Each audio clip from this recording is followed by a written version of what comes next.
hello everyone आज mini ब्लगটো start কৰিছে একদম খানা বনোৱাৰ পৰা ইফালে আমাৰ সকলোৱে খানা বনাই আছে একদম পিয়াজ আৰু জলকীয়া ভাজি আছে আসলতে হৰু মাছ ভাজিব আৰু এইফালে মোৰ বৰমাই বনালে ইলিশ মাছৰ ভাপত দিয়া ইমান যে সোৱাদ লগা হৈছিল নহয় খাবলে তেওঁ বহুত ধুনিয়া বনাই তাৰ পিছত খাই বই আমি অকনমান ফুৰিবলৈ বুলি ওলাই আহিলো ইফালে মোৰ দাদা আহিছে আৰু দাদাৰ লগৰ দুজন আমি গুটেইকিটা অকনমান ওলাই আহিছো এফালে আৰু এইয়া পালুহি আমি নিমাটি ঘাট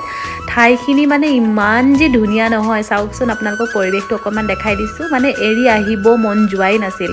ইমান যে শান্তি লাগিছিল নহয় মনটো চাৰিওফালে বতাহে মাৰি আছে মানে চুলি তুলি উৰি গৈছে বহুত ভাল লাগে এইখিনি জায়গা আৰু আপোনালোকেও যাবচোন আৰু তাৰ পাছত আমি সন্ধিয়া হোৱাৰ আগতে ঘৰলৈ উভতিলো যেহেতু কাইলে আমাৰ হকাম আছে তাৰ বাবেও বহুতখিনি কাম কৰিব লগা আছে আৰু এইফালে আমাৰ